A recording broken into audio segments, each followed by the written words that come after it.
চলতি মৌসুমে পটুয়াখালী জেলার রাঙ্গামালী উপজেলায় এবছর আমন ধানের বাম্পার ফলন হয়েছে। উপকূল আবহাওয়া, সময়মতো বৃষ্টি, কৃষি অফিসের সহায়তা ও কৃষকদের নিজস্ব প্রচেষ্টায় ধানের শীষে ভরে উঠেছে মাঠ। ফলে কৃষকের মুখে এখন হাসির ঝিলিক। উপজেলার বিভিন্ন এলাকা ঘুরে দেখা গেছে পাকা ধানে সোনালী আভা মাঠ জুড়ে ছড়িয়ে পড়েছে। কৃষকেরা ব্যস্ত সময় পার করছে ধান কাটা ও মাড়াইয়ের কাজে। কৃষকদের দাবি, ফলন ভালো হলেও বাজার মূল্য ও ব্যাপারী সিন্ডিকেট নিয়ে রয়েছে সংখ্যা। কারো অভিযোগ, কৃষি অফিস থেকে কোনো ধরনের পরামর্শ ও সহযোগিতা ছিল না, ফলে নিজেদের প্রচেষ্টাই ছিল একমাত্র ভরসা।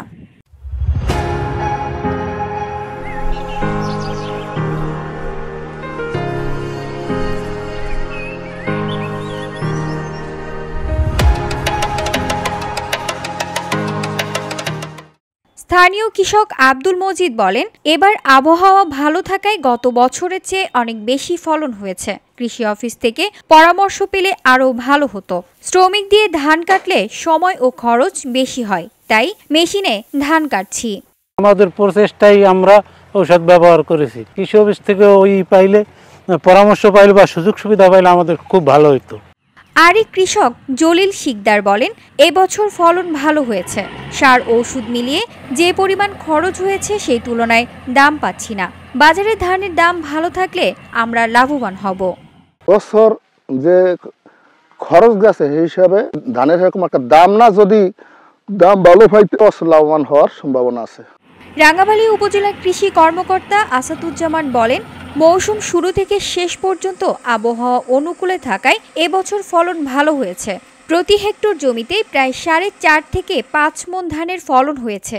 আমরা আশা করছি এবছর কৃষকরা লাভবান হবেন। কৃষকদের অভিযোগের বিষয়ে তিনি বলেন, পর্যাপ্ত জনবল না থাকায় মাঠ পর্যায়ে সকলের কাছে পৌঁছানো সম্ভব হয়নি। তবে আমরা এবছর প্রায় 3000 কৃষকের সার বীজ সহ বিভিন্ন সুবিধা দিয়েছি।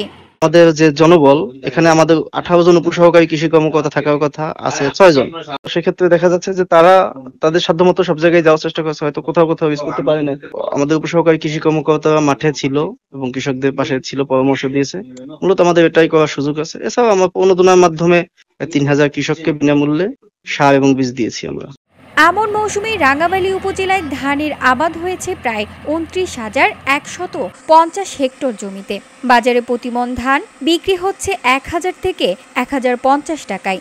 এদিকে মাঠ জুড়ে পাকা ধানের সুবাসে উৎসবমুখর পরিবেশ তৈরি হয়েছে রাঙ্গামালীর গ্রামগুলোতে। কৃষকেরা এখন নতুন ধান ঘরে তোলায় ব্যস্ত সময় কাটাচ্ছেন। VOD Bangla news desk.